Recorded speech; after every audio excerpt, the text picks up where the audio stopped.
লোকসভার ভোট শুরু হওয়ার আগেই রাতেই মৃত্যু হলো তৃণমূল নেতার। মৃত তৃণমূল নেতার নাম শেখ মইদুল, 42 বছর বয়স, বাড়ি মহিষাদলের বেতকুণ্ডুতে। অভিযোগের তীর বিজেপির দিকে। বেতকুণ্ডু গ্রাম পঞ্চায়েতে বিজেপি দখল করে। গতকাল বিকেলে বিজেপি নেতা কর্মীদের সাথে কথা কাটাকাটি হয়, বচসা ও সংঘর্ষের মধ্যে জড়িয়ে পড়ে। রক্তাক্ত অবস্থায় মইদুলকে স্থানীয় মহিষাদল বাসুলে গ্রামীণ হাসপাতালে নিয়ে যাওয়া হয়। সেখান থেকে রেফার করা হয় তমলুক হাসপাতালে। সেখানে তার মৃত্যু হয়। এলাকায় শোকের ছায়া নেমে এসেছে।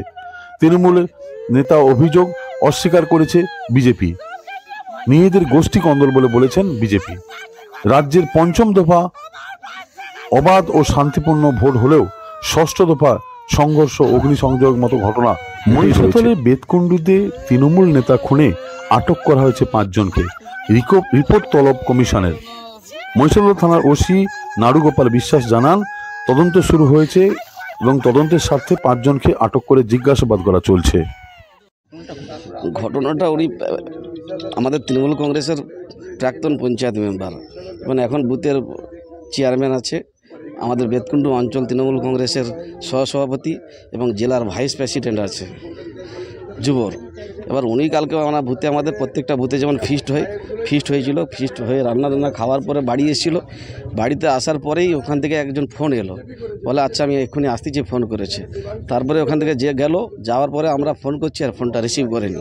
একবার ফোনটা রিসিভ করলো, বলছে আমাকে মারতিছে বিজেপির লোকজন, তোমরা সকলে এসো। এবার আমাদেরকে যখন বলেছে, আমরা সকলে 8-10 জন গেলাম, দেখি কোথায় কি আছে। আমরা যেয়ে দেখলাম বিজেপির প্রায় 100 থেকে 150 দুষ্কৃতী, হাতে অস্ত্র, কারো হাতে রড, কারো হাতে বল্লম, কারো হাতে ছড়া। এবার আমাদের সামনে একটা পুলিশ ভ্যান ছিল, এই ঘিওখালি বিড হাউসের পুলিশ ভ্যান ছিল, একটু আগিয়ে চলে গেছে, আমাদেরকে ওরা আবার ঘিরে ফেলেছে, চারিদিক থেকে ঘিরে ফেলেছে। যাক পুলিশ ছিল, আমাদেরকে স্থানীয় পুলিশ আমাদের উদ্ধার করেছে। তারপর বডি খুঁজে পাওয়া যায়নি। তারপরে দেখলাম আমরা সহকারী পুলিশ ছিল, পুলিশ দেখলাম একটা পুকুরের ধারে বডিটা পড়ে আছে।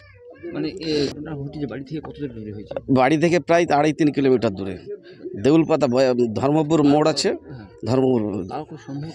হ্যাঁ, একদম বিজেপি দুষ্কৃতীরাই করেছে। এটা আলোচনা করে সুব্রত বলে একজন আছে, ওনার নেতৃত্বেই গতকালকে রাত্রিতে এটা আলোচনা হয়েছে, হয়ে এটা ডেকে এটা ঘটনাটা যারা ঘটিয়েছে তাদের অনেক ডকুমেন্টস প্রশাসন পেয়েছে, মোটরসাইকেলটাকে ফেলে রেখে দিয়ে গেছে।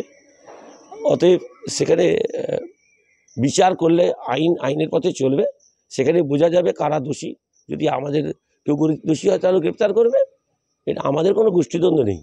ওরা ভারতীয় জনতা পার্টি এই ধরনের ঘটনা, এই নক্কারজনক ঘটনা ঘটিয়ে অন্যদের ঘাড়ে দোষ চাপাতে চাইছে, যেটা শুভেন্দুবাবু করে সবসময় সিদ্ধহস্ত। কিন্তু এতে কিছু লাভ হবে না। ওইখানকার বেতকুণ্ডুর সমস্ত মানুষ জানে কারা এই ঘটনা ঘটিয়েছে। আমাদের দুর্ভাগ্য, পশ্চিমবাংলায় তৃণমূল যে ধরনের রাজনীতি কায়েম করেছে এবং তাদের গোষ্ঠীদ্বন্দ্ব যে জায়গায় গেছে, সেখানে এই ধরনের অনভিপ্রেত ঘটনা ঘটে যাচ্ছে। এই ধরনের মৃত্যু দুর্ভাগ্যজনক, দুঃখজনক। আমরা চাই পশ্চিমবাংলায় যেন একটাও প্রাণ এইভাবে না হানি ঘটে। এটা অত্যন্ত খারাপ ব্যাপার। আমরা সারা ভারতবর্ষের মধ্যে আমাদের যে পরিস্থিতি হয়েছে, আমরা মুখ দেখাতে পারছি না, লজ্জায় মাথা নত হয়ে যাচ্ছে। তো এখন গোষ্ঠীদ্বন্দ্বর মধ্য দিয়ে আজকে নন্দীগ্রামেও খুন হয়েছে আমাদের কর্মী, কিন্তু আমাদের মানুষজনকেই গ্রেপ্তার করছে। এই যে ফলস মামলা, মিথ্যা মামলায় সারা পশ্চিমবাংলায় বিজেপির হাজার হাজার কর্মী এখন আটক করা হয়েছে, তাদেরকে গ্রেপ্তার করা হয়েছে। আমার যতটা ধারণা, এখানেও বিজেপিকে এর মধ্যে মিশিয়ে দেওয়ার চেষ্টা হচ্ছে। বিজেপির বিরুদ্ধে এই যে অভিযোগ, এটা সম্পূর্ণ রাজনীতিগতভাবে তৃণমূল করছে। বিজেপির সঙ্গে এর কোনো সম্পর্ক নেই। Smart news Bangla. Smart news Bangla.